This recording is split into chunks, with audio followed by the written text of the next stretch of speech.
రాసిన ప్రకటన గ్రంథము మొదటి అధ్యాయము 11వ వచనం చూస్తాం.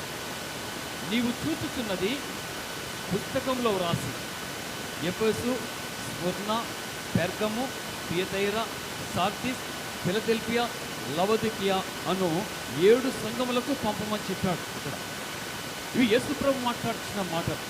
యేసుప్రభు డైరెక్ట్గా మాట్లాడుతున్న మాటలు యోహానుతో మాట్లాడుతున్నారు. దర్శనమందు ఆ దర్శనాన్ని మరి యోహాను చూసినప్పుడు చచ్చిన వాడి వలె ఆ దర్శనం చూసినప్పుడు చచ్చిన వాడి వలె ఆయన కింద పడిపోయాడు.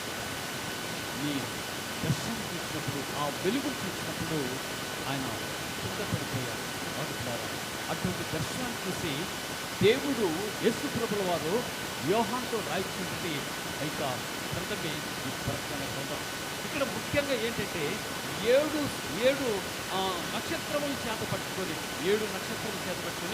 7 దీప స్తంభముల మధ్య తిరుగుతూ అని ఇక్కడ రాయబడింది.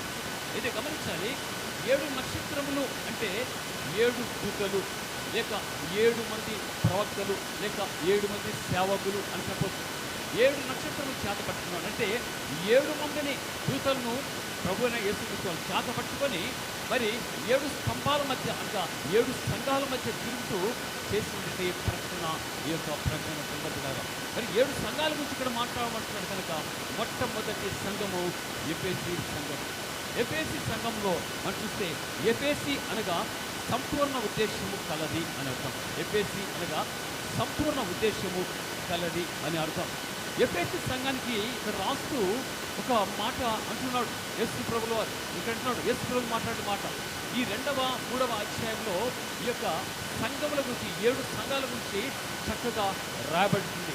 ఈ 7 సంఘాల గురించి మనం వివరించుకుందాం. ఈరోజు మొట్టమొదటి సంఘమైనటువంటి ఎఫెసీ సంఘం. ఎఫెసీ సంఘం అంటే సంపూర్ణ ఉద్దేశము కలది అని మాట్లాడుకుంటున్నారా. అయితే ఈ యొక్క ఎఫెసీ సంఘం గురించి దేవుడు మాట్లాడుతున్నాడు. 2వ అధ్యాయం 1వ వచనం మనం చూస్తున్నాం. ఎఫెసులో ఉన్న సంఘపు దూతకు ఇలాగు రాయము. ఎఫెసులో ఉన్న సంఘపు దూత ఒక నక్షత్రం, ఒక సేవకుడు, లేక ఒక దైవజనుడు, లేక ఒక దూత, ఒక ప్రవక్త కావచ్చు. అయితే అంటాడు ఎఫెసులో ఉన్న సంఘపు దూతకు ఇలాగు రాయము.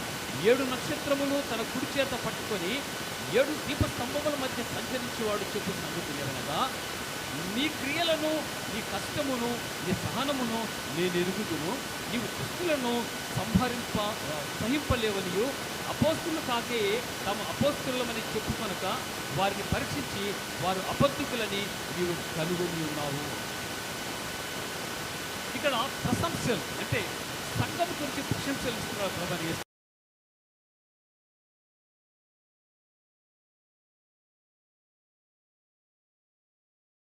నీ క్రియలు నాకు తెలుసు, బాగా మంచి క్రియలు చేస్తావు, అద్భుతంగా నువ్వు సేవ చేస్తున్నావు, చాలామందిని నీ యొక్క మందిరంలోకి నడిపించుకున్నావు. అయితే ఇక్కడ ఉంటాడు ప్రభు వారు, నీ క్రియలను, నీ కష్టమును, నీ సహనమును కూడా నేను ఎరుగుతాను. కష్టము, సహనము అంటే సంఘంలో కష్టం ఉంటుంది, సహనం ఉండాలి. కష్టం ఉంటుంది, సహనం ఉండాలి. కష్టాలు ఉంటాయి, ఇబ్బందులు ఉంటాయి, అయితే సహనము కలిగి ఉండాలి. అయితే ఎఫెసీ సంఘానికి ఇవన్నీ కూడా ఉన్నాయి. ఎఫెసీ సంఘం కష్టము చేసేది, అయితే సహనము కలిగి ఉండేది, అయితే మంచి క్రియలను కలిగి ఉండేది. అయితే పిల్లలు గమనించండి, నీవు దుష్టులను సహింపలేవనియో అంటున్నాడు. దుష్టులను కూడా నువ్వు సహించలేవు అనగా పాపం చేసే వారిని చూసి నువ్వు సహించలేవు అనేటువంటి ప్రశంస కూడా యేసు ప్రభుల వారు ఈ యొక్క సంఘానికి ఇస్తున్నారు, ఎఫెసీ సంఘానికి రాస్తున్నారు. అయితే గమనించాలి పిల్లరా, మరి నీ క్రియలను, నీ కష్టము, నీ సహనము నేను ఎరుగుదును, నీవు దుష్టులను సహింపలేవు అని అంటున్నాడు. ఇవన్నీ ప్రశంసలే. దేవుడు ఎఫెసీ సంఘాన్ని శబాస్ అన్నాడు, ఎఫెసీ సంఘాన్ని బాగుంది అన్నాడు, ఎఫెసీ సంఘంలో జరుగుతున్న కార్యాలని ఓకే మెచ్చుకున్నాడు, అన్ని మెచ్చుకున్నాడు. అయితే ఇక్కడ ప్రశంసలు ఉన్నాయి. తర్వాత 3వ వచనము 4వ వచనంకి వచ్చేట్లయితే 4వ వచనం చూస్తే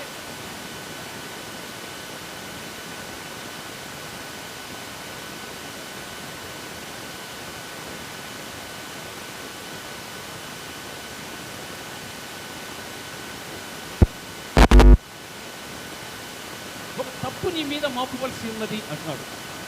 ప్రేమ మొదటిండిన ప్రేమ ఇప్పుడు లేదు. నువ్వు ప్రేమించావు ముందు, మంచి ప్రేమ ఉంది, నీ సహనం కలిగి కష్టపడి అన్ని సహించావు, అన్ని భరించావు, మంచిది, ఓకే. అయితే మొదట ఉన్న ప్రేమను నీవు వదిలితివని నీ మీద ఒక తప్పు నేను మోపవస్తున్నాను. అంటే అంత పర్ఫెక్ట్గా ఉన్న ఎఫెసు సంఘంలో కూడా దేవుడు మాట్లాడుతున్న మాట అన్నీ ఉన్నాయి, కానీ నీకు ఒకటి కొదువుగా ఉంది అంటున్నాడు. అయితే ఈ కొదువైనటువంటి ఈ తప్పు అంటే ప్రేమ. ఈ ప్రేమ లేకపోతే దేవుడు ఇది ఒకటే కదా, ఒప్పుకున్నాంలే, ఏమవుతుంది అని చెప్పి దేవుడు వదిలేలేదండి. అక్కడ నీకు ఒక తప్పు, నీకు తక్కువ ఉంది అంటే నీకు మొదటున్న ప్రేమను నీవు వదిలిపెట్టావు అని దేవుడు మాట్లాడుతున్నాడు. అయితే ఇప్పుడు గమనించండి, ప్రేమ ఎందుకు తగ్గిపోయింది? ప్రేమ మొదటున్న ప్రేమ ఇప్పుడు ఎందుకు లేదు? మొదటున్న ప్రేమలో ఎందుకు తేడా వచ్చింది అంటే ప్రేమలు తగ్గిపోయాయి. అందుకే దేవుడు ప్రేమమయుడు అంటున్నాడు. ఆయన ప్రేమ నిత్యం నిలిచిస్తుంది కనుక ఆయన ప్రేమ మన జీవితాల్లో కూడా నిత్యం చిగురించాలి, మన జీవితాల్లో ప్రేమ చిగురించాలి, ప్రేమ కలిగిన వారమై ఉండాలని చెప్పి దేవుడు మనతో మాట్లాడుతున్నట్టుగా గమనించండి. అంటున్నాడైనా అయినను ఇక్కడ ఏమంటాడు, నీవు సహనము కలిగి నా నిమిత్తము భారము భరించి అలయలేదని కూడా నేను ఎరుగుతున్నట్టున్నాడు. నా నిమిత్తము భారం భరించావు, ఎన్నో కష్టాలు పడ్డావు, అన్ని చేసావు, కానీ భారం భరించావు అంటున్నాడు. అయితే ఇక్కడ అంటున్నాడు 4వ వచనంలో, అయినను మొదట నీ కుండిన ప్రేమను నీవు వదిలితివని నేను నీ మీద తప్పు ఒకటి మోపవలసింది. ఎంత పర్ఫెక్ట్గా ఉన్నా కూడా ఒక తప్పు మోపవలసి ఉన్నది అంటున్నాడు. అంతేకాదు ఇక్కడ గమనించండి, మోపవలసి ఉన్నది నీవు ఏ స్థితిలో పడితేవో అది జ్ఞాపకము చేసుకొని మారు మనసు పొంది ఆ మొదటి క్రియలను చేయుము. నువ్వు మారు మనసు పొందాలి. ప్రేమను వదిలిపెట్టావు కదా, వదిలిపెట్టిన ఆ ప్రేమను తిరిగి నువ్వు పొందుకోవాలి. నువ్వు ఏ స్థితిలో పడ్డావో జ్ఞాపకం చేసుకోవాలి. మనం ఏ స్థితిలో పడ్డామో, ఏ స్థితిలోనికి వచ్చామో ఆ స్థితిని మనము జ్ఞాపకం చేసుకోవాలని చెప్పి దేవుడు ఇక్కడ మాట్లాడుతున్నప్పుడు జ్ఞాపకం చేసుకొని నువ్వు మారు మనసు పొంది ఆ మొదటి క్రియలను చేయము మరి అంటున్నాడు. అట్లు చేసి నువ్వు మారు మనసు పొందితేనే సరి, నువ్వు మారు మనసు పొందితేనే సరి. ఇక్కడ హెచ్చరిక చేస్తున్నాడు, నువ్వు మారు మనసు పొందితేనే సరి, లేకపోతే అంటున్నాడు అక్కడ లేని ఎడల నేను ఎద్దకు వచ్చి నీ దీపస్తంభమును దాని చోటు నుండి తీసివేతును. ఏమంటే ఇన్ని మంచి కార్యములు చేసుకుంటే ఈ ఎఫెసు సంఘానికి ఏమంటుందంటే నువ్వు మారు మనసు పొందితేనే సరే, లేకపోతే నేను వచ్చి నీ దీపస్తంభంలోకి తీసివేస్తాను. ఒక్క తప్పు ఏంటి తప్పంటే నీకున్న ప్రేమను నువ్వు వదిలిపెట్టావు, నీకున్న ప్రేమను నువ్వు వదిలిపెట్టావు అంటున్నాడు. తర్వాత ఇక్కడ ఏమంటున్నాడు 6వ వచనంలో, అయితే ఈ ఒకటి నీలో ఉన్నది, నికోలాయితుల క్రియలు నీవు ద్వేషించుచున్నావు, నేను కూడా వీటిని ద్వేషించుతున్నాను. నికోలాయితు క్రియలను ద్వేషిస్తుంది యొక్క సంఘం. అయితే నేను కూడా ఆ క్రియలు ద్వేషిస్తున్నాను. నికోలాయితు బహు భయంకరమైన వ్యక్తి కాబట్టి ఆ వ్యక్తిని నువ్వు ద్వేషిస్తున్నావు, నేను కూడా ఒప్పుకుంటున్నాను, నేను కూడా వారిని దూషిస్తున్నాను అని దేవుడు మాట్లాడుతున్నట్లు గమనించండి. అయితే ఈ క్రియ ఇది ద్వేషిస్తున్నావు, నేను కూడా ద్వేషించేదను.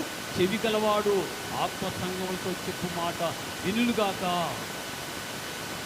చెవి గలవాడు ఆత్మ సంఘములతో చెప్పిన మాట వినుగాక. చెవి గలవాడు, చెవి కలిగిన మనమందరూ కూడా ఆత్మ సంఘములతో చెప్పిన మాట. ఇది కొందరు అంటారు ఇది ఎఫెసు సంఘానికి కదా పాస్టర్ గారు, మనం ఎందుకు వినాలి, మనం ఎందుకు అలా ఆలకించాలి అంటే ఇక్కడ రాసింది 7 సంఘాలలో మన సంఘం కూడా అందులో ఉంది. 7 సంఘాలలో ప్రపంచంలో ఉన్న ప్రతి సంఘము కూడా దేవుని యొక్క సన్నిధిలో 7 సంఘాల్లో ఒక సంఘముగా ఉంది. అందుకే ఏదో ఒక సంఘంలో మనం ఉంటాం. ఇక్కడ నేను చివరికి చెప్తాను, లాస్ట్కి వస్తాను, ఏ సంఘంలో మనం ఉన్నాం, ఏ క్రియలు మనం కలిగి ఉన్నామని చెప్పి ఈ వాక్యం ద్వారా నేను మీతో మాట్లాడతాను. గమనించారా, దేవుడు నాతో మాట్లాడినట్టుగా ఆత్మాభిషేకం నా మీద ఉంచాలి. నేను మరి దేవుని ప్రార్థిస్తున్నాను. సమయం లేకుండా నిజంగా చాలా సమయం వెచ్చించి ఈ యొక్క ప్రకటన గ్రంథాన్ని చదువుతున్నాను. చాలామంది ప్రకటన గ్రంథం చదివితే ధైర్యం చేయరు, ఎందుకంటే భయపడతాం. ఆ గ్రంథం బట్టి ఉన్నట్టుగా చెప్పాలి, లేకపోతే ప్రాబ్లం అవుతుంది కదా. కనుక పిల్లరా, మరి ఇక ప్రకటన గ్రంథం మీరు కూడా నేను చెప్తే ఎవరు మీకు చెప్పడం అనుకుంటాను. ఎవరు చెప్పారా మీకు ఇంతవరకు ప్రకటన గ్రంథం గురించి మొత్తం చెప్పారా? చెప్పలేదు.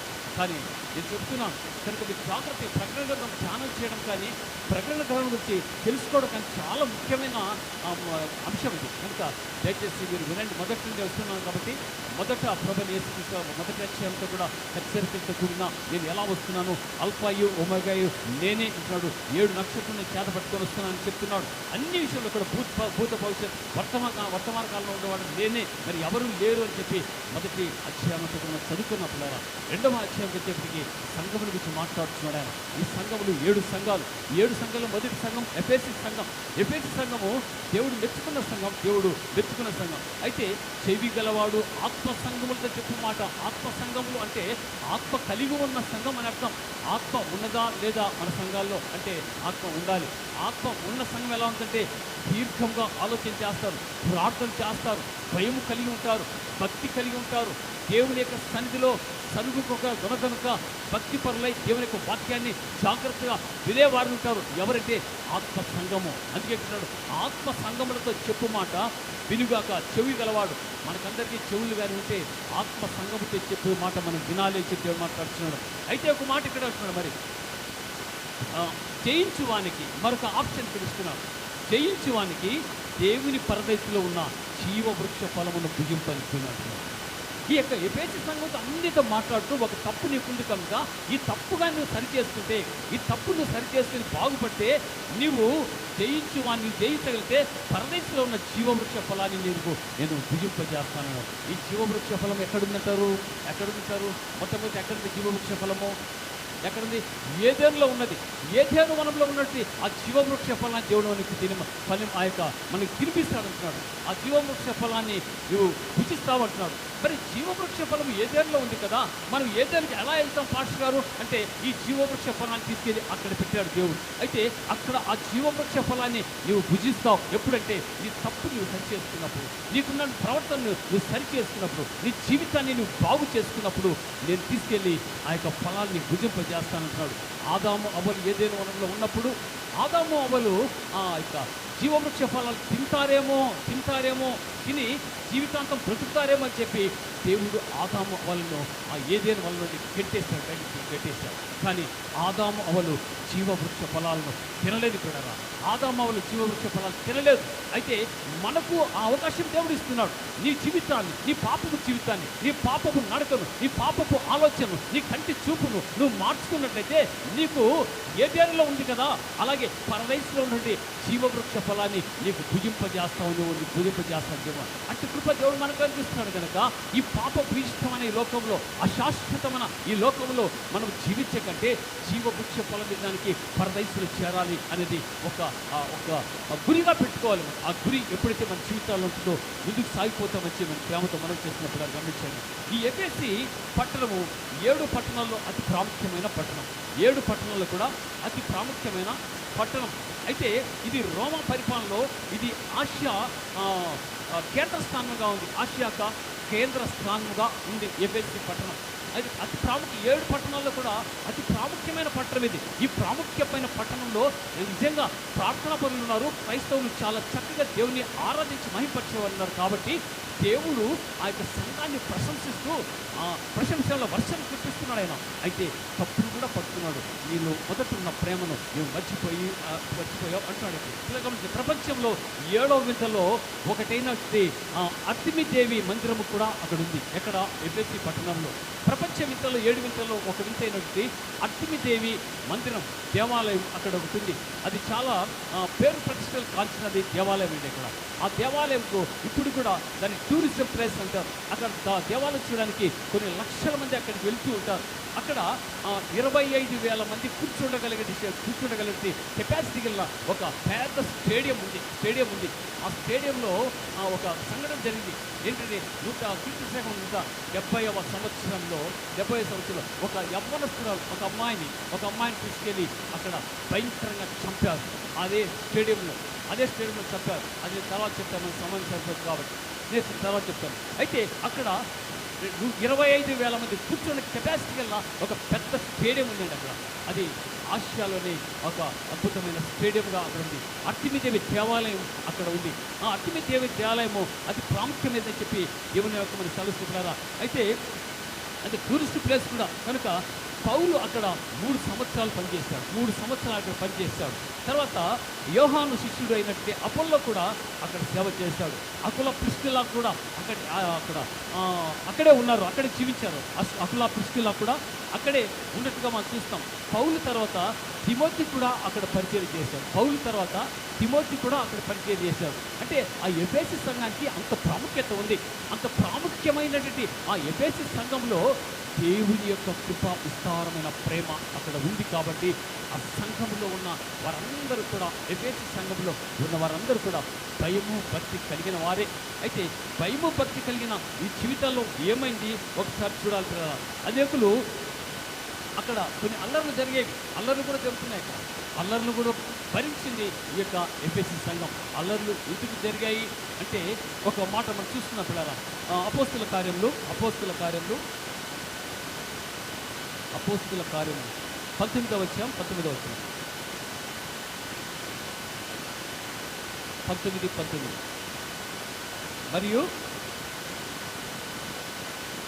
మరియు మాంత్రిక విద్య అభ్యసించిన వారు అనేకులు తమ పుస్తకములు తెచ్చి అందరి ఎదుట వాటిని కాల్చివేసిరి. వారు లెక్క చూడగా వాటి వెల 50,000 వెండి రూకలాయను. గమనించారా? అక్కడ మాంత్రిక విద్యను అభ్యసించిన వారు పౌలు వాక్యం చెప్తే వారి జీవితాలు మారిపోయాయి. తిమోతి వాక్యం చెప్తే వారి జీవితాలు మారిపోయాయి. అకుల ప్రిస్కిల వాక్యం చెప్తే వారి జీవితాలు మారిపోయాయి. వారి జీవితాల్లో మార్పు కలిగి వారి యొక్క మాంత్రిక విద్యను అభ్యసించిన వారందరూ కూడా వారి దగ్గర నుండి పుస్తకాలను తెచ్చి వారు వాటిని కాల్చివేశారు. వాటిని లెక్క చూడగా 50,000 వెండి రూకలట. గమనించారా? అంటే అపోస్తలుడైన పౌలు ఎంత పరిచయం చేశాడో అక్కడ మనం గమనించాలి. తిమోతి ఎంత పరిచయం చేశాడో అక్కడ మనం గమనించాలి. అయితే ఇప్పుడు ఎఫెసు సంఘం గురించి మనం తెలుసుకున్నాం. అసలు ఏంటి సంఘం? ప్రకటన 2వ అధ్యాయము 1వ వచనం రాయండి. ఎఫెసులో ఉన్న సంఘపు దూతకి ఇలాగు రాయము, 7 నక్షత్రములను తన కుడి చేత పట్టుకొని 7 స్తంభముల మధ్య సంచరించిన వాడు చెప్పే సంగతులు ఏమనగా ఆయన మాట్లాడుతున్నాడు. 7 నక్షత్రం అంటే 7 మంది ప్రవక్తలు లేక సేవకులు చెప్పుకున్నాం. అయితే పిల్లలు గమనించండి, ఈ 4వ వచనంలో ఇక్కడ ప్రశంసలు, ఇక్కడేమో తప్పు మోడగా ఉంటుంది. మొదటి ప్రేమ అంటే మొదటి ప్రేమను నీవు అక్కడిని మరిచితివి అంటున్నారు. అయితే అంతకుముందు ప్రేమ ఉండేది, ఇప్పుడు ప్రేమ లేదు.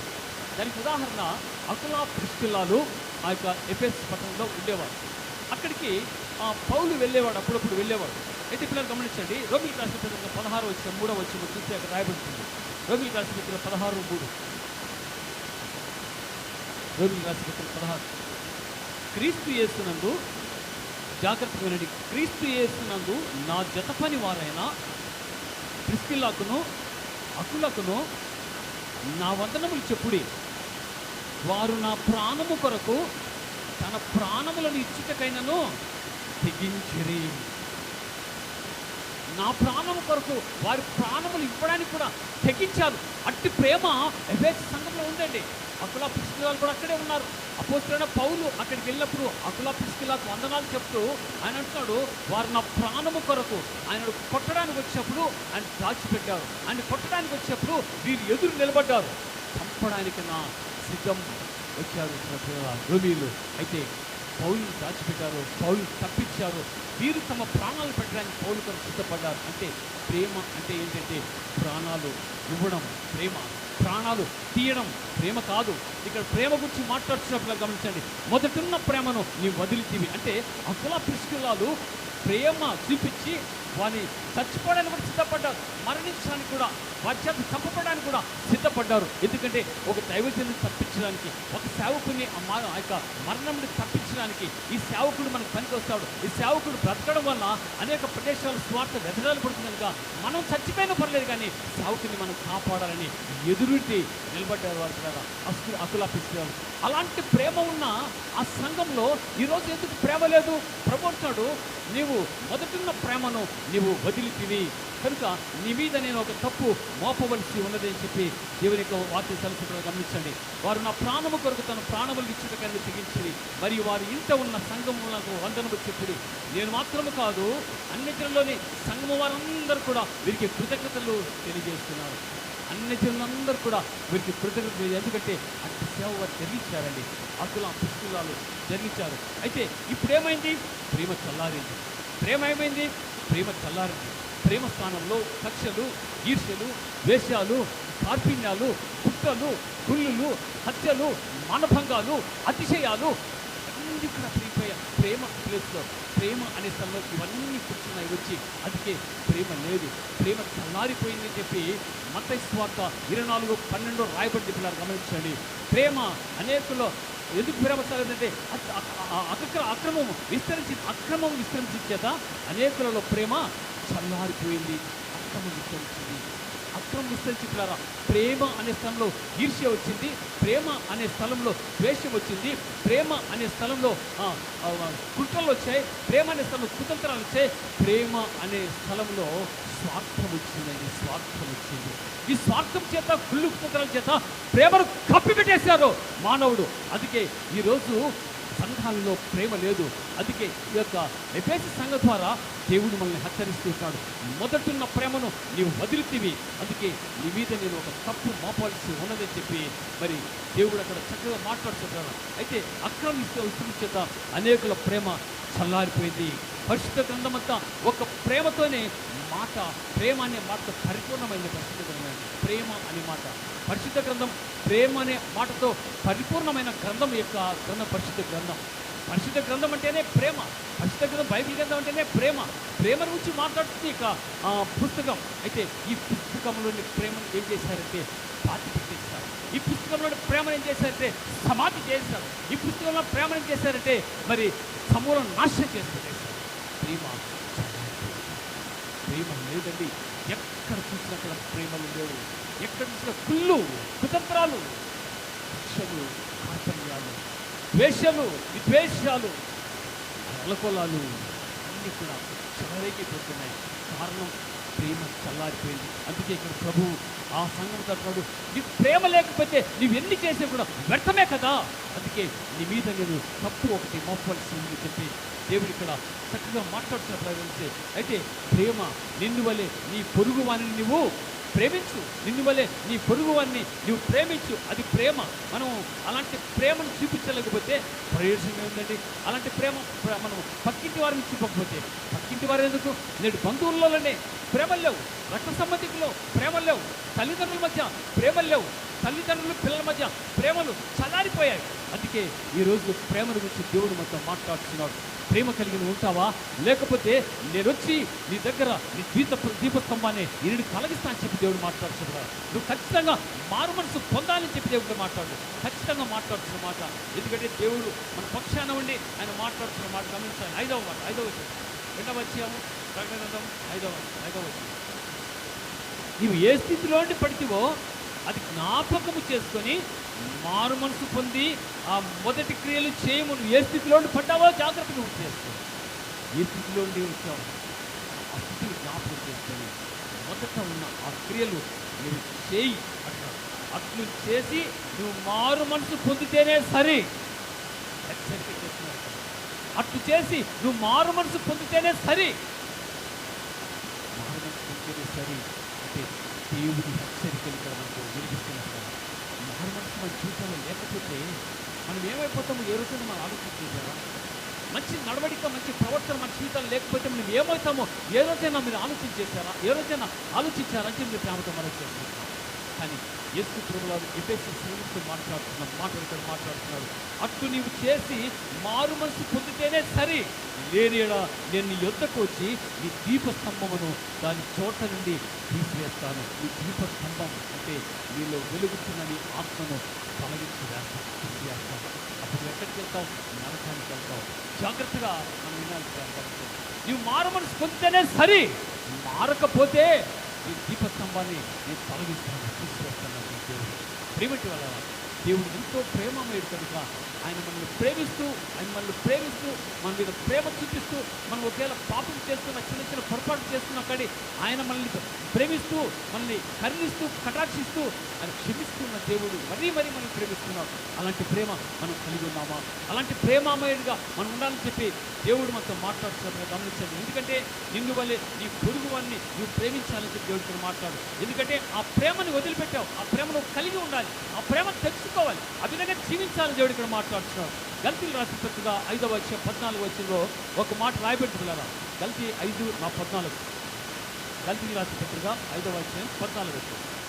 ధర్మశాస్త్రం అంతా జాగ్రత్తగా ఉండండి. ధర్మశాస్త్రం అంతయు అండర్లైన్ చేసుకోండి. ధర్మశాస్త్రం అంతయు నిన్ను వలె నీ పొరుగు వారిని ప్రేమించుము అను ఒక్క మాటలో సంపూర్ణమై ఉన్నది. ఆమేన్, ఆమేన్.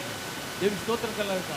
ఒక్క మాట అండి, ధర్మశాస్త్రం అంతా కూడా, ఈ బైబిల్ గ్రంథంలో అంతా కూడా నిన్ను వలె నీ పొరుగు వారిని ప్రేమించుము అను ఒక్క మాటలో సంపూర్ణమైనది యొక్క గ్రంథం అంతా కూడా. మరి ప్రేమ లేకపోతే ఈ గ్రంథం వేస్ట్ కదా. ప్రేమ మనలో లేకపోతే, ప్రేమ మనలో జీవించి లేకపోతే మనం ఈ యొక్క బ్రతికత వేస్ట్ కదా. అందుకే కాదు ఈ యొక్క గ్రంథం అంతా, ధర్మశాస్త్రం అంతయు నిన్ను వలె నీ పొరుగు వారిని ప్రేమించుము అను ఒక్క మాటలో సంపూర్ణమైనది, సంపూర్ణమైనది. ఇలా గమనించండి, కనిపించే మన పొరుగు వారిని మనం ప్రేమించలేకపోతే, కనిపించే మన పొరుగు వారిని, నీ స్నేహితులు, నీ బంధువులను, నీ రక్త సంబంధులు, కనిపించే వారిని నువ్వు ప్రేమించకపోతే కనిపించని దేవుణ్ణి ఏం ప్రేమిస్తావు?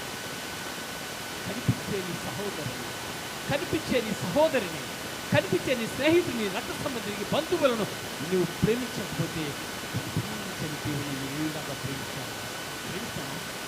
కనిపించే మనిషిని ప్రేమించలేకపోతే కనిపించే దేవుని ఎలాగ ప్రేమిస్తాను? ప్రేమ లేదు, చల్లారిపోయింది.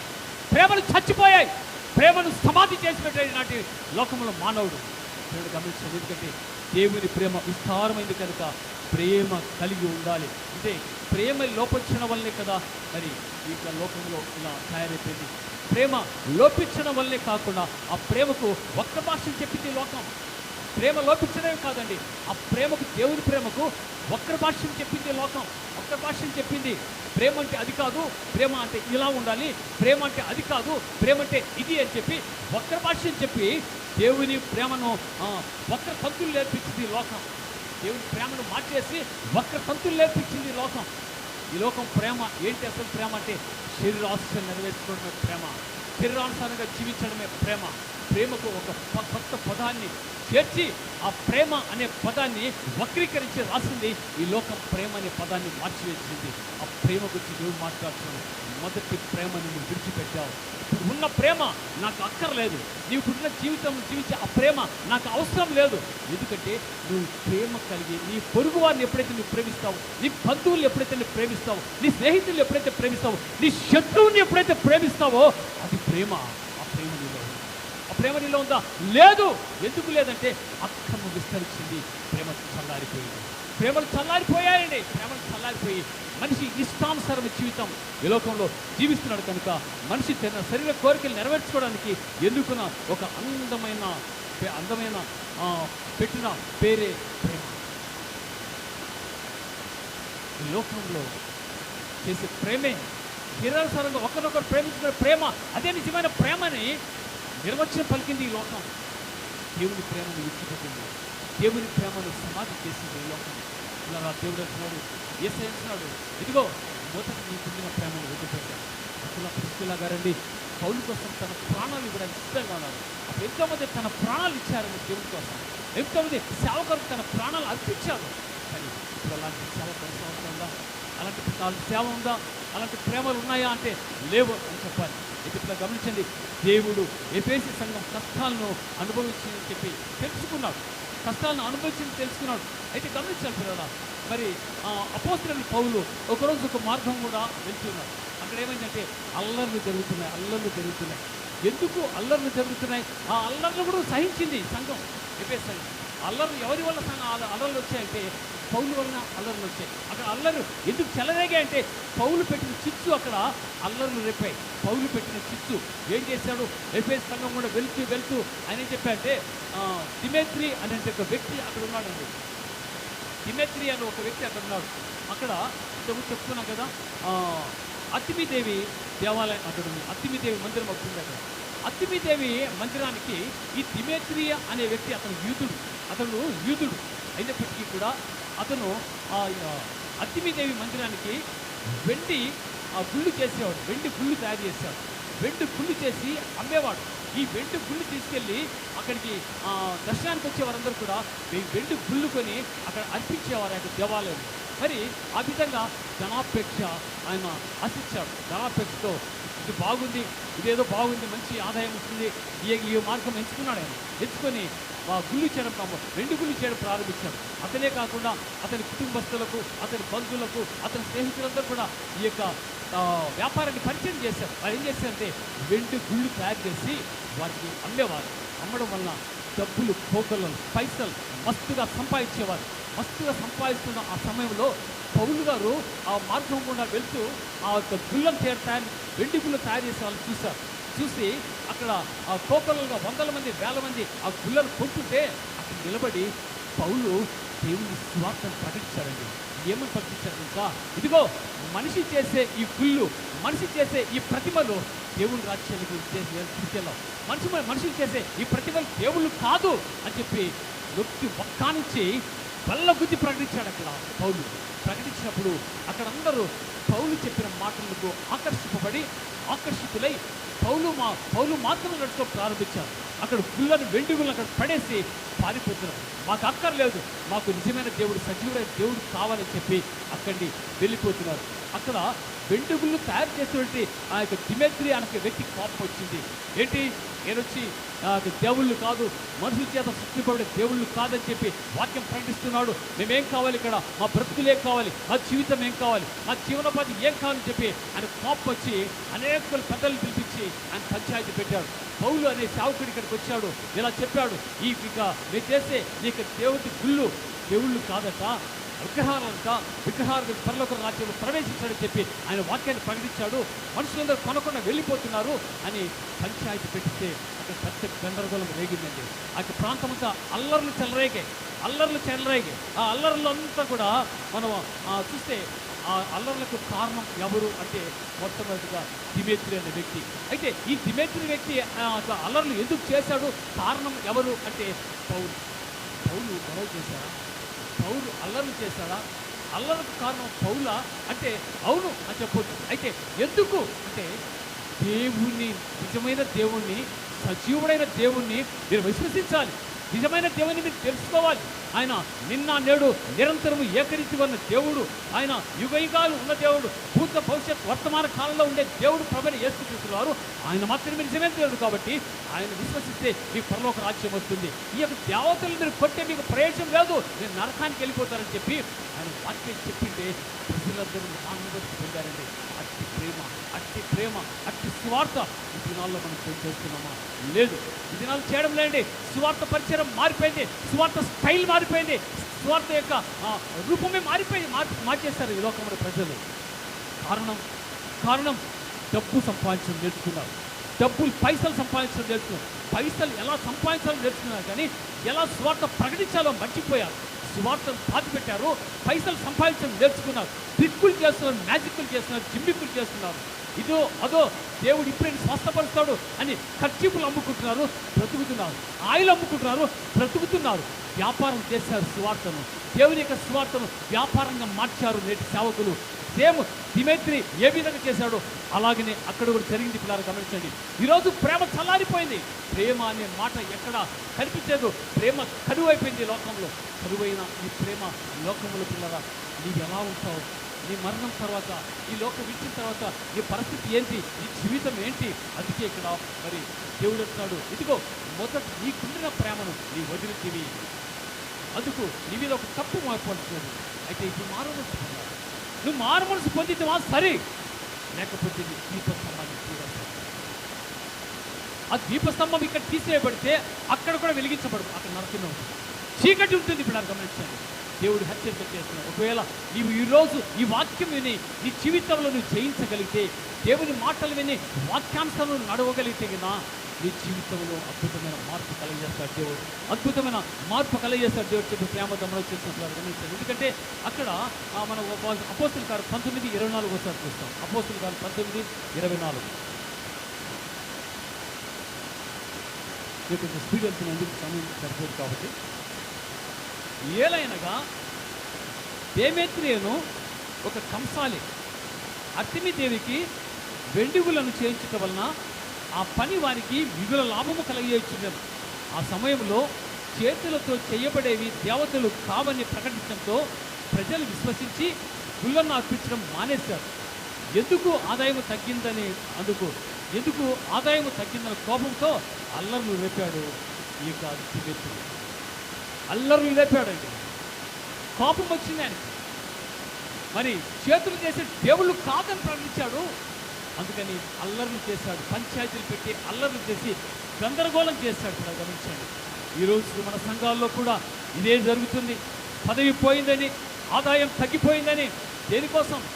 అతను తిమోతి ఆ దేవాలయాన్ని అడ్డుగా పెట్టుకొని, ఆ యొక్క అతిమిదేవి ఆలయాన్ని అడ్డుగా పెట్టుకొని, అతిమిదేవిని ఆదాయంగా చూసుకొని ఆదాయం సంపాదించేవాడు. ఈ రోజుల్లో యేసు ప్రభువు దొరికారని బ్రతకడానికి, మనిషికి ఈ కడుపు నింపుకోవడానికి ఉద్యోగాలు దొరక్క యేసు ప్రభువుని ఎన్నుకున్నారు. యేసు ప్రభువుని ఎన్నుకొని వ్యాపారాలు చేయడం మొదలుపెట్టారు. ఇది నేను ప్రేమతో మనవి చేస్తున్నా. దేవునితో మాట్లాడుతున్నారా? ఎవరు నిజముగా మంచి బోధకులు ఉన్నారు, మంచి ప్రవక్తలు ఉన్నారు, ఎవరు సేవకుడు, ఎవరు సేవ చేస్తున్నారు, ఎవరు నిజమైన సేవ చేస్తున్నారు? ఇక్కడ మరి తిమోతి చేసినటువంటి పరిచయనే ఇక్కడ వీళ్ళు కూడా చేస్తున్నారు. సంఘాల్లో పదవి పోయిందని, సంఘంలో ఆదాయం తగ్గి, అంటే సంఘాల ఆదాయం ఎందుకు ఉంటుందని మీకు పనిచేసే వాళ్ళకి, సంఘాల్లో నాయకులకు ఆదాయం ఎందుకు వస్తుంది? దొంగతనం చేస్తేనే, తప్పు చేస్తేనే, మోసం చేస్తేనే, దగా చేస్తేనే, దేవుని మందిరంలో దగా చేస్తేనే మీకు డబ్బు వస్తుంది. తిమోతిలాగా ఈరోజు ఎంతమంది లేరంటారు, ఉన్నారు. కోకలలో లక్షల్లో ఉన్నారండి ప్రపంచంలో చూస్తే. కానీ అలాంటి వారికి ఒక హెచ్చరిక దేవుడు చేస్తున్నావు. నువ్వు మారు మనసు పొందితేనే సరే, నీ జీవితం, నీ ప్రవర్తన నువ్వు మార్చుకుంటేనే సరే, లేకపోతే నీ కుటుంబాన్ని వీడు తొలగిస్తూ దేవుడు మాట్లాడుతున్నాడు. ఎందుకంటే మరి అక్కడ ఈ రోజుల్లో మన సంఘాల్లో కూడా ఇదే, మన ప్రపంచ సంఘాల్లో కూడా ఇదే జరుగుతుంది. అందుకే 7 సంఘాల గురించి దేవుడు మాట్లాడు. 7 సంఘాలు మన సంఘం ఉందంటే ఉంది, ఖచ్చితంగా ఉంది. ఎందుకంటే ఈ సంఘము మనం దేవుడికి ఎన్నుకున్న సంఘం, దేవుని కొరకు బ్రతకవలసిన సంఘం, దేవుని కొరకు నిలబడవలసిన సంఘం. ఈ సంఘంలో మనము మంచి పేట కలిగిన వారం అయితే దేవుని ఆశ్చర్యం, అద్భుతకార్యం మనం చూస్తామని ప్రేమతో మనం చేసినప్పుడు గమనించండి. ఈరోజు మన సంఘంలో ఇదే జరుగుతుంది. తిమోతి ఏం చేశాడో అదే మన సంఘాలు జరుగుతుంది గమనించండి. అందుకే అపోస్తలుడు పౌలు ఒక మాట అంటాడు, 20 వచ్చాము, అపోస్తలుల కార్యం 20:29 చూడండి ఒక మాట. అపోస్తలుల కార్యములు 20:29, నేను వెళ్ళిపోయిన తరువాత క్రూరమైన తోడేళ్ళు మీలో ప్రవేశించినని నాకు తెలియను, వారు మందను కనికరింపరు. నేను వెళ్ళిపోతున్నాను. యేసు ప్రభు వెళ్ళినా, పౌలు వెళ్ళినా కూడా ఒక మాట చెప్పి వెళ్తున్నాడండి. ఎందుకు? సంఘాలకు చెప్తున్నాడు. సంఘమా, ఎఫెసు సంఘమా, సార్దీస్ సంఘమా, ఫిలదెల్ఫియా సంఘమా, లవొదికయ సంఘమా, ఇదిగో నేను వెళ్ళిపోతున్నాను, మీరు జాగ్రత్తగా ఉండండి. అయితే నేను వెళ్ళిపోయిన తర్వాత క్రూరమైన తోడేళ్ళు వీళ్ళు ప్రవేశించని నాకు తెలుసు కాబట్టి చెప్తున్నాను. కనుక వారు మందను కనికరింపరు, వారు ప్రేమ చూపించరు, కనికరింపరు.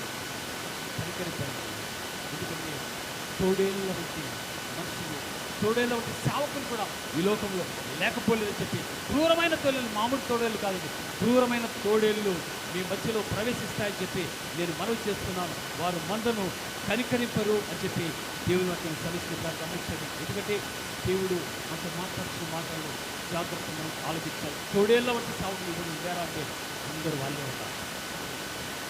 పళ్ళ గురించి చెప్తున్నారు. మరి దేవుని సేవ అంటే ఆశ్రమాయిషి అనుకొని, దేవుని సేవ పరిచయం అంటే ఆశ్రమాయిషి తమాషాలు ఆడుతున్నారు దేవుడితో, నాటకాలు ఆడుతున్నారు దేవుడితో, వ్యాపారాలు చేస్తున్నారు దేవుడితో. తిమోతిని ఏ విధంగా చేశాడో అదే విధంగా ఈరోజు సేవకులు చేయడం అంటే చేస్తున్నారు. వ్యాపారాలు చేస్తున్నారు. నూనె కొనండి, నా ఖర్చీపులు కొనండి, నా సినిమాలు చూడండి. ఏమండి? దేవుడు వాగ్దానం ఇచ్చాడు, మీరు కాపరు లేని గొర్రెల వల్లే చదరి ఉన్నారని దేవుడు మాట్లాడుతాడు. కాపరు లేని గొర్రెలు ఎక్కడున్నారు? లేరా అంటే ఈ ప్రపంచమంతా ఉన్నారు, దేశమంతా ఉన్నారు. కాపరు లేని గొర్రెలు. కాపరు ఎక్కడో హైదరాబాద్లో వాక్యం చూస్తుంటే ఇక్కడ సినిమాలో చూస్తూ ఉంటారు. కాపరు లేని గొర్రెలు కాదా మీరు? మీకు కాపరి ఉన్నారా? మీకు బుద్ధి ఉందా? మీకు జ్ఞానం ఉందా? దేవుని వాక్యం చదువుతున్నారా? దేవుని వాక్యాన్ని మీరు చక్కగా ధ్యానం చేస్తున్నారా? కాపరు లేని గొర్రెల వల్లే సినిమాలు చూసి, ఆ యొక్క తెరల మీద చూసి ఏనే సేవకుడని చప్పట్లు కొట్టు మరి కానుకలు సమర్పిస్తూ వేలకు కోట్లు సంపాదిస్తున్నారు. ఇక్కడ ఎందుకు తెలుసా? మీరందరూ డబ్బు సంపాదించిన తిమోతిలాగా తయారయ్యారు. ఇలా గమనించండి. ఎందుకంటే దేవుని యొక్క సరిహద్దు మీరు కాపరి లేని గొర్రెలుగా మీరు ఉంటున్నారు. మీకు అర్థం కాదా మాట? దేవుని వాక్యం చదవడం లేదా? దేవుని వాక్యంలోని వాస్తవాన్ని మీరు తెలుసుకోవడం లేదా? దేవుని వాక్యం సత్యాన్ని మీరు గ్రహింపకుందరా? డబ్బులు వస్తున్నాయి సమాజంలో, పెట్రోల్ పాతిపోయడానికి పెట్టెలు వస్తున్నాయి అంటే పారిపోతారా? వెళ్ళిపోతారా? నరకానికి కూడా అలాగే వెళ్ళిపోతారు. నరకానికి కూడా అలాగే వెళ్ళిపోతారు.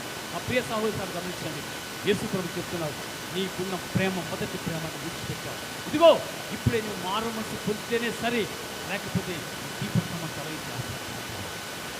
పిల్లలు గమనించండి. ఎందుకంటే అన్నీ ఉన్నాయి, ఎఫెసీ సంఘానికి అన్నీ కలిగి ఉన్నాయి. అంటే ప్రేమ ముందు ప్రేమ ఉన్నది, అయితే ప్రేమ విడిచిపెట్టింది.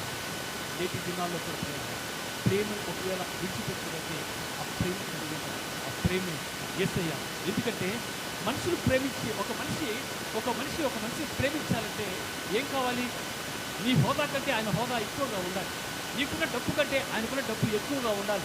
నీకున్న అందం కంటే ఆయనకున్న అందం ఎక్కువ ఉండాలి. నీకున్న ఐశ్వర్యం కంటే ఇతరుల ఐశ్వర్యం ఎక్కువ ఉంటేనే ప్రేమిస్తాం. అవునా?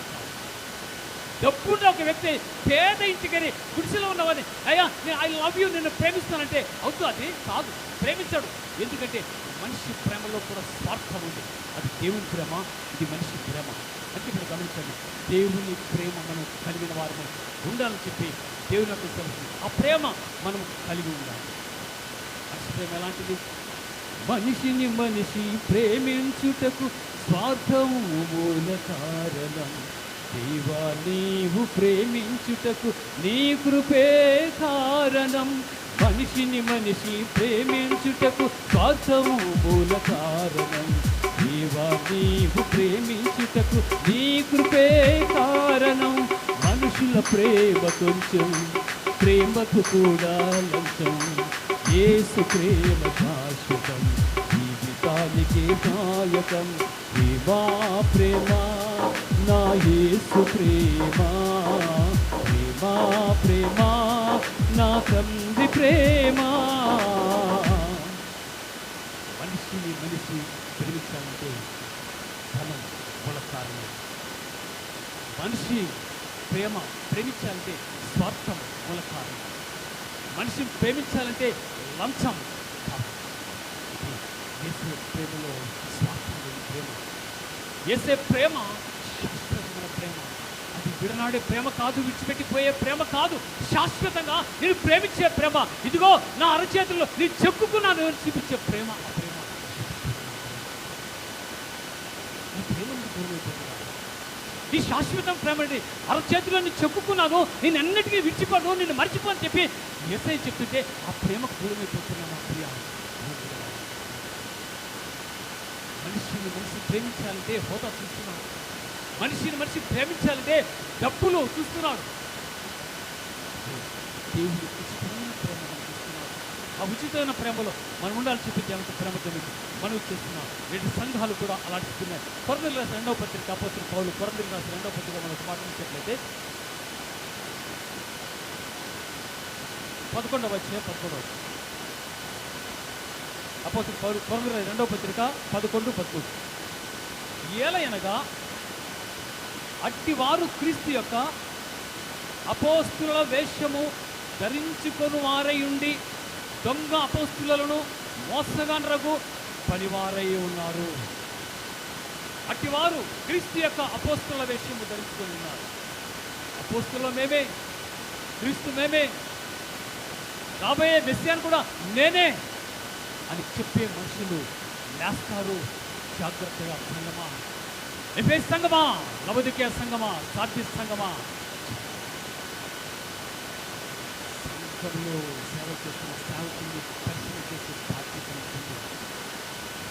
సేవకుడు ఎలాంటి వాడు, సేవకుడు ఎలా ప్రవర్తన కలిగి ఉన్నాడు, సేవకుడి జీవితం ఎలా ఉంది అని పరిశీలించి చేయాలి. ఈ ఎఫెసీ సంఘము అలా చేసిందండి. అందుకే అక్కడ అంటున్నాడు, ఇక్కడ చూడండి 6వ వచనం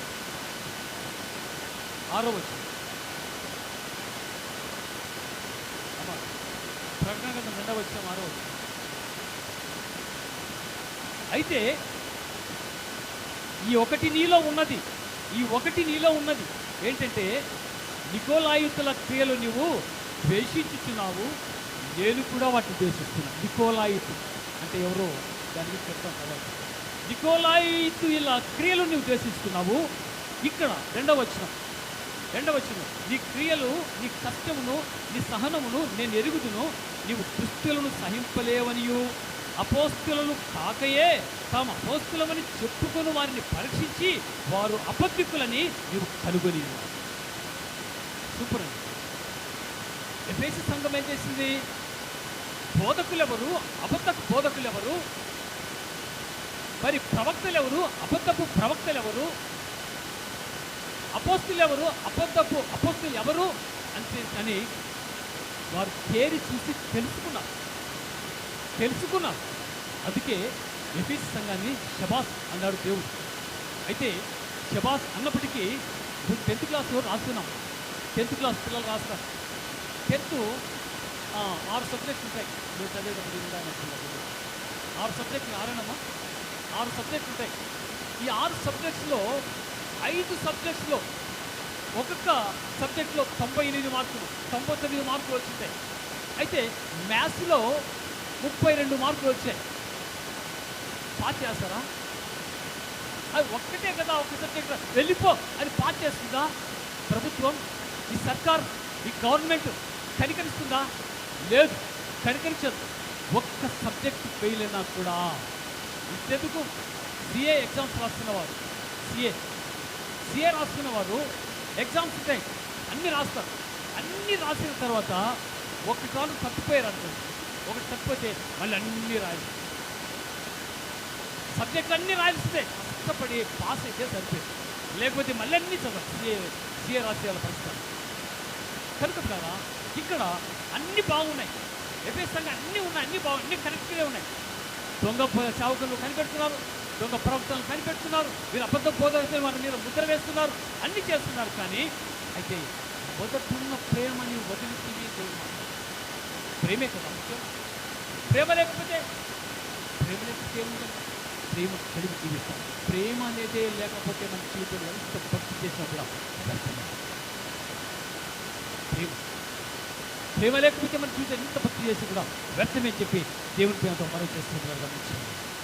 ఎందుకంటే దేవుడు పౌలు చేత అశేషమైన అద్భుత కార్యం చేశాడు, ఎన్నో గొప్ప కార్యం చేశాడు. ఎందుకంటే దేవుని సేవలో నమ్మకంగా ఉన్నాడు పౌలు, దేవునికి నమ్మకమైన దాసుడిగా ఉన్నాడు పౌలు. అద్భుత కార్యం చేశాడు. అద్భుత కార్యం చేసినప్పుడు కొన్ని సంఘటనలు ఇక్కడ జరిగాయి, చూస్తాం. అపోస్తుల కార్యంలో 19 వచ్చాయి. అపోస్తుల కార్యం 19 వచ్చాయి. 11వ వచనం చదువుకుని.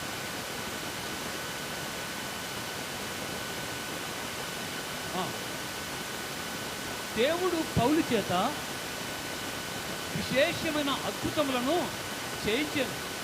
అతని శరీరముకు తగిలిన చేతిగుడలైనను నడికట్టైనను రోగుల యొద్దకు తెచ్చినప్పుడు రోగములు వారిని విడిచెను, దయ్యములు కూడా వదిలిపోయాను. అంటే చేతి రుమాలు అంటే కర్చీపులు తాకితే కూడా అపోస్తున్న పౌలు కర్చీపు తాకితే కూడా స్వస్థత కలిగింది, రోగాలు బాగయ్యాయి, దయ్యములు పారిపోయాయి. అయితే పిల్లగా ఈరోజు ఒక సాక్ష్యము స్టీవెన్ పెట్టాడు గ్రూప్లో. ఏంటి సాక్ష్యం అంటే, ఒక సహోదరి, ఒక సేవకురాలు ఇల్లు ఊడుస్తావు, ఇల్లు క్లీన్ చేసి చీపురు తీసుకొని ఇల్లు ఊడుస్తూ ఉంటే ఆ ఇల్లు ఊడుస్తుండగా అది చెయ్యి వాచిపోయింది. చూడండి ఒకసారి సాక్ష్యం. చెయ్యి వాచిపోయి చెయ్యి ఎర్రగా కమిలిపోయిందంట. అట్లా ఉన్నప్పుడు దేవుడు అంత మాట్లాడుతున్నాడు, కవిదా నీ చెయ్యి కమిలిపోయింది, వాచిపోయింది కదా, నువ్వు మధ్యలో పట్టు కాదు, నువ్వు చివరిలో పట్టుకో చీపురు అన్నాడు. అంటే దేవుడు అంత చీపుగా ఉంటాడా? నువ్వు చీపురు ఊడ్చేటప్పుడు దేవుడితో మాట్లాడతాడా? ఇది సాక్ష్యమా? ఇలా గమనించండి, మనుషులను మోసపుచ్చడానికి అనేక రకమైన సాక్ష్యాలు చెప్తున్నాడు. జాగ్రత్త. సాక్ష్యాలు కాదు, ఇది సాక్ష్యమా? గమనించండి మీరు. అంటే చీపురు పట్టుకుని ఇల్లు ఉడుస్తుంటే నీ చెయ్యి వాచిపోయిందా? ఇది సాక్ష్యమా? చీపురు పట్టుకుని ఇల్లు ఉడుస్తుంటే నీ చెయ్యి కమిలిపోయిందా? ఇది సాక్ష్యమా? ప్రజలు అలాంటి గొర్రెలండి, నిజమైన గొర్రెలు అయిపోయారు. అవునా అమ్మగారు, నీ చెయ్యి చీపురుతో ఉడిస్తుంటే వాచిపోయిందమ్మా, చూపించు తల్లి, హాస్పిటల్కి వెళ్తాం తల్లి, చికిత్స చేస్తాం తల్లి, ట్రీట్మెంట్కి వెళ్తాం. ఇలాంటి మనుషులు ఉన్నారండి. సాక్ష్యములను ఏం సాక్ష్యం చెప్తామో జాగ్రత్తగా చెప్పాలి. ఇల్లు క్లీన్ చేస్తుంటే చీపురు పట్టుకొని చెయ్యి వాస్తుంది, చెయ్యి ఎర్రగా కమిలిపోయింది. అప్పుడు దేవుడు మాట్లాడతామా, నీ చెయ్యి కమిలిపోయింది తల్లి, నీ చెయ్యి వాచిపోయింది తల్లి, అలా కాదు ఇలా పట్టుకోవాలి తల్లి అని దేవుడు చెప్పాడు. ఎవరు చెప్పింది తెలుసా? ఒక ప్రాముఖ్యమైన స్వార్థికురాలు. ఎవరు? జాన్లక్ష్మి గారి మిస్సెస్. ఈ సాక్ష్యాలు పెద్దవాళ్ళు చెప్తే మనం వినేస్తాం. నేను చెప్పాను అనుకోండి, పిచ్చాడు బలం ఉన్నాడు చెప్తాను. వాళ్ళు చెప్పారనుకోండి, ఏమి చెప్తే నమ్ముతాం. మరి ఏం చెప్తే మనకు ఓకేనే. నా చెయ్యి వాసిపోయింది, నాకు ఒక 10,000 పంపించంటే వెంటనే ఎంతమంది పంపిస్తారు? ఫోన్ పేలు కొడతారు. అంత పిచ్చి గొర్రెలు ఉన్నారండి క్రైస్తవులు నాకు. ఈ సాక్ష్యాలు చెప్పి ప్రజలను మోసపుచ్చి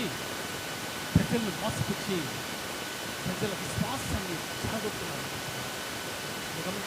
ఇక్కడ కూడా ఏం జరిగిందంటే, అపోస్తలుడైన పౌలు కర్చీపులతో ఆయన కర్చీపులు ముట్టుకుంటే బాగుపడుతున్నారు, ఆయన యొక్క వస్త్రాన్ని పట్టుకుంటే బాగుపడుతున్నారు, దయ్యాలు పారిపోతున్నాయి, దయ్యాలు వెడలిపోతున్నాయి.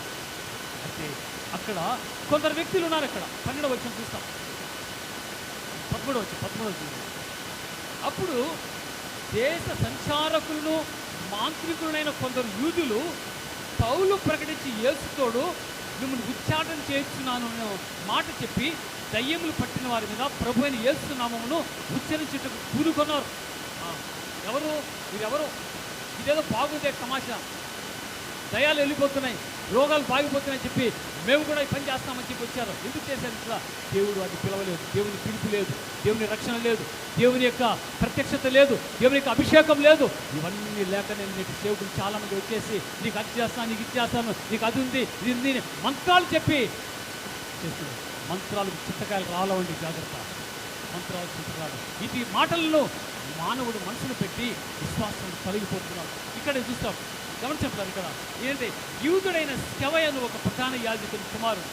యూదుడైన స్కెవయను ప్రధాన యాజకుని కుమారులు 7 అలాగే చేరుతున్నారు. ప్రధాన యాజకుడు ఆయన కుమారులు 7. ఇదేదో బాగుంది, డబ్బు బాగా సంపాదించవచ్చు, పైసలు బాగా సంపాదించవచ్చు అని చెప్పి వారు ఈ వేషం వేశారు. దీని వేషం అంటారు. దేవుడు నిజంగా నేను పిలిచి ఉంటే, దేవుని ప్రణాళిక, దేవుని పిలుపు, దేవుని ప్రత్యక్షత, దేవుని అభిషేకం నీలో ఉంటే ఇలా చేయము. వీటన్ని పక్కన పెట్టి డబ్బు సంపాదించుకొస్తున్నటువంటి స్కెవ అన్నటువంటి ప్రధాన యాజకుడు 7 కుమారులాగా చేస్తుంటే అక్కడ వచ్చి వారు అలాగనే చేస్తున్నారు. యేసునామములో దయ్యములు పారిపోగానే దయ్యం పట్టి వారి దగ్గరికి వచ్చి ప్రార్థన చేస్తున్నారు. అప్పుడు ఏమైందంటే అక్కడ 15వ వచనం, అందుకు ఆ దయ్యము, నేను యేసును గుర్తెరుగుదును, పౌలుడు కూడా ఎరుగుదును, కానీ మీరెవరని అడుగా ఆ దయ్యము పట్టిన వాడు ఎగిరి వాని మీద పడి వారిని 2 వంగదీసి గెలిచాను. అందుచేత వారు దిగంబరులై గాయము తగిలి ఆ ఇంటి నుండి పారిపోయారు. ఏమైంది? వేషం వేస్తే, దేవుని అభిషేకం లేకపోతే, దేవుని యొక్క ప్రత్యక్షత లేకపోతే దయ్యములు కూడా ఎదురుతాయి. హలో, యేసయ్య ఎవరో నాకు తెలుసు, పౌలు ఎవరో నాకు తెలుసు, నువ్వెవరో నాకు తెలుసు, దొంగవరు కూడా నాకు తెలుసు అని ఎగిరి పడి రక్కి వారి శరీర భాగాల్ని గాయపరిచాయి దయ్యములు. అలా ఈనాడు ఎంతో మంది ఉన్నారంటే ఉన్నారు, తోకలు ఉన్నారు. అందుకే దేవుడు వాక్యం సెలవుస్తుంది, దేవుడు వాక్యం సెలవుస్తుంది. మొదటి ప్రేమని వదిలించి ప్రేమ కలిగి జీవిస్తాం. ప్రేమ లేకపోతే మనందరూ కూడా వ్యర్థమే. ఇక్కడ అంటున్నాడు, మరి ఎఫెసీ సంఘం గురించి అంటున్నాడు, నీవు అలయలేదు అంటున్నాడు. నువ్వు అలయక ఎప్పుడు అలసిపోలేదు. ఎఫెసీ సంఘమా, ఎప్పుడు అలసిపోలేదు. అలసిపోక నాకు కష్టపడ్డావు, శ్రమ పడ్డావు అని చెప్పి దేవుడు ఇక్కడ మాట్లాడుతుంది. గమనించండి. ఎందుకంటే నీవు సహనము కలిగి అలయక అని రాయబడి, నీ సహనమును నేను ఎరుగుదు, నీ క్రియలు, నీ కష్టమును, నీ సహనం ఎరుగుదు. నీవు దుస్తులు సహింపలేదును, అపోస్తులు కాకే తాము అపోస్తులను చెప్పుకుని వారిని పరీక్షించి వారి అబద్ధికులను నీవు కనుగొంటివని నీ సహనము కలిగి నా నిమిత్తము భారం భరించి అలయలేదని నేను ఎరిగితిని. అలసిపోలేదు, సంఘం అలసిపోలేదు.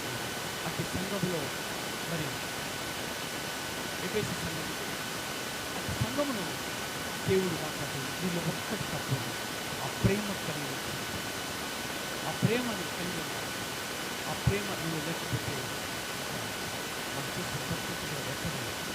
ప్రియ సంగమా, ప్రియ ఎఫెసీ సంగమా, మార్చుకోని జీవితాన్ని, నీ పాపపు నడవడిక మార్చుకో, నీ పాపపు ఆలోచనలు మార్చుకో, నీ జీవితాన్ని మార్చుకో, నీ నడవడిక మార్చుకో, నీ భక్తి స్థితిని పెంచుకో, ఆధ్యాత్మిక జీవితంలో ఎదగండి. ఉపవాస ప్రార్థన చేస్తే 4,000-10,000 మంది వస్తారు. ఉపవాస ప్రార్థన చేస్తున్నారు. రండి. లేదు ఆదివారమే మేము వస్తాం, సోమవారం నుండి మళ్ళీ సోమవారం నుండి మళ్ళీ ఆదివారం నుండి రా. ఉపవాస ప్రార్థనలు రండి. ఉపవాస ప్రార్థనలు లేడీస్ మాత్రం కాదు, అందరికీ రండి. శనివారం జరుగుతుంది ఉపవాస ప్రార్థన, అద్భుతంగా జరుగుతుంది, రండి. ఎందుకు రారు? వద్దు, మాకు ఒక పూటనే వస్తాం. ప్రేమలే దేవుడి ప్రేమ సంపాదించుకోవాలని, ఆధ్యాత్మికలు ఎదగాలని ఆశ లేదు, మనకు కోరిక లేదు. ప్రభు చెప్తున్నారు, వీళ్ళు మొదటి ప్రేమను ముగించడానికి ఈరోజు మనం నిలిపించాల్సిన ప్రేమ మరియు ప్రభుని యేసుక్రీస్తు మన జీవితాలు మనకు కావాలి అంటే, ఆదరణకర్తలు జీవితం అద్భుతాలు చేయాలంటే, మరి ఏదేను వనంలో ఉన్నటువంటి ఆ యొక్క జీవవృక్షాలు పరదేశ దేవుడు మనకు జ్ఞాపకం చేస్తారు. ఎవరైతే చేయిస్తారో వారికి నా దేవుని పరదేశంలో ఉన్న జీవవృక్ష ఫలాలు ముగింపనిచ్చిన నికోలాయితుల క్రియలు కూడా ద్వేషిస్తుంది. నికోలాయితుల గురించి మనం రాబోయే వాళ్ళని చెప్తున్నారు. ఎందుకంటే నికోలాయితు అంటే ఎవరైతే నికోలాదు స్టెఫన్తో పాటు పనిచేస్తున్న ఒక యూతుడు, సేవకుడు ఆయన కూడా నికోలాయితు. ఎప్పుడు పేతురు వారు ప్రార్థన చేశారు, గదరగోళం చేశారు, మాకు భోజనాలు పెట్టలేదు, మాకు భోజనాలు పంచి పెట్టడానికి ఒక గ్రూప్ తయారు చేస్తారు. ఒక గ్రూప్ 7 మంది. ఆ 7 మందిలో నికోలాయితు ఉంటారు. ఈ నికోలాయితు ఏం చేస్తారంటే వీటితో తిరిగి విద్యలు నేర్చుకొని మరొక సంఘాన్ని పెట్టుకునే పక్కన నికోలాయితు ఒక సంఘాన్ని పెట్టుకున్నారు. ఈరోజు నికోలాయితు సంఘాలు ఉన్నాయి, చాలా ఉన్నాయి. నికోలాయితు సంఘం పెట్టుకున్నారు. ఆ సంఘంలో ఏంటంటే దుర్బోధ, అంత దుర్బోధ. మన శరీరానుసారం ఏమైనా చేయొచ్చు, ఏమి కాదు, ఆత్మశుద్ధంగా ఉండాలి, అది బోధ. మన శరీరానుసారం ఏ పాపని చేయొచ్చు, ఏదైనా చేయొచ్చు. నికోలాయితుల బోధ అయిపోతుంది. నికోలాయితు సంఘాలు ఈరోజు చాలా ఉన్నాయి. నికోలాయితు సంఘాలు చాలా ఉన్నాయి. శరీరంతో ఏమైనా చేయొచ్చు, నువ్వు పాపం చేయొచ్చు, వ్యభిచారం చేయొచ్చు, దొంగతనం చేయొచ్చు, నీ ఇష్టం హత్య చేయొచ్చు, మానవంగా నువ్వు ఏమైనా చేయొచ్చు, ఆత్మ మాత్రం శుద్ధంగా ఉండే చాలని దుర్బోధ నికోలాయితుల బోధ. ఈ బోధను అంగీకరించదు. అయితే నీవు క్రియలు ద్వేషిస్తున్నావు కాబట్టి నేను కూడా నికోలాయితుల క్రియలను ద్వేషిస్తున్నాను. అయితే నీలో తక్కువ ప్రేమ ప్రేమ ప్రేమ ప్రేమను కలిగి పొందుకో, తిరిగి పొందుకో. నేను నీ నిత్యం తోడుగా ఉంటాను. ఏ దేవుల్లో ఎడలిపోయినట్టు ఆ యొక్క జీవవృక్ష ఫల పరదేశ దాచిపెట్టుకుంటాను. పరదేశ జీవవృక్ష ఫలాన్ని నేను భుజింపనిస్తానని చెప్పి దేవుడితో నాతో మాట్లాడుతున్నాను. ప్రియా దేవుని సంగమా, ప్రియ దేవునికి కదా దేవుని వాక్యం 2 కష్టం కలిపి ఎటువంటి ఊళ్ళైన ఎన్నికలను తీసుకుంటూ వెళ్ళేసారు. ఈ సంఘం మన జీవితంలో హృదయంలో తీసుకువెళ్ళాలి. మన హృదయం అనే ఈ యొక్క జీవితంలో తీసుకువెళ్ళి మన జీవితాన్ని కార్యించడానికి నేను ప్రేమకు చేస్తున్నాను. మరి విదేశీ సంఘం యొక్క సంఘ క్షేమం దేవుడు కోరుతున్నారు కనుక మన సంఘం కూడా విదేశీ సంఘంగా ఉండాలి. నేను ప్రేమను కోల్పోయా, ప్రేమను పెట్టుకొని దేవుని కృపను పెట్టుకొని జీవించబట్టి ఆశీర్వదించి దేవుడి యొక్క మరి ఏదేను వల్ల కోల్పోతే ఆ యొక్క జీవవృక్ష ఫలాన్ని తిరిగి దేవుని యొక్క సన్నిధిలో ఏదేలో పరదేశంలో జీవక అతి కృప దేవుడు మనం కనిపించి దిగించి ఆశీర్వదించేదాకా ప్రార్థన చేస్తాం. ప్రేమ నమ్మకమైన ప్రభా జీవాధిపతి సకల ఆశీర్వాదములకు కారణబోతున్న మా ప్రియ పర్లకొస్తాడు. అవునవును, ఈనాడు మన ప్రేమ చల్లారిపోయింది. తండ్రి, మీరు మా పైన చూపించిన ప్రేమ ప్రభా ఎన్నదగిన ప్రభా. అయితే మీరు మా కొరకు చూపించిన ప్రేమ అంతా ఇంత కాదు ప్రభా. ఇదిగో మీరు ఎంతో ప్రేమిస్తున్నాం. దేవుడి లోకం ఎంతగానో ప్రేమించారు. అవును ప్రభా, మీరు ఎంతగానో ప్రేమించారు.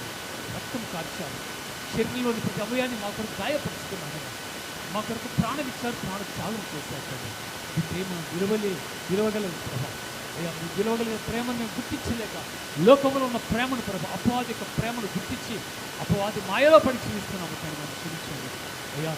ఈ ప్రేమ కలిగించేవారు ఎఫెసీ సంఘం ఏ విధంగా ప్రేమ ఉన్నదో, ప్రేమ ఉన్న ప్రేమను తొలగిపోయేదో అట్టి ప్రేమ మాలో ఒకవేళ తొలగిపోయింది ప్రభా, ఈ ప్రేమ కలిగి జీవించే కృపను సంఘంలో ఉన్న ప్రతి బిడ్డ ప్రభా ఈ ప్రేమను కలిగి జీవించే కృపను ప్రతి ఒక్కరు ప్రేమ ప్రభా, ప్రేమతో ఒకరినొకరు ఆదరించుకుంటూ ఒకరినొకరు ప్రభు ధైర్యపరుచుకుంటూ సంఘాన్ని అభివృద్ధి బాగా నడిపించే కృప దయచేసి సాధించింది. ప్రేమ అనే అస్త్రాన్ని మేము కలిగి కృప దయచేసి ఏసే శ్రేష్టమైన ఉన్నత నామములో ప్రార్థించి వేడుకుంటున్నాను తండ్రి. ప్రభుత్వ ప్రేమ ద్వారా గత వారం ఎవరైనా పెళ్లి రోజులు పుట్టినరోజు జరుపుకున్న వారు దయచేసి ముందుకు రావాలని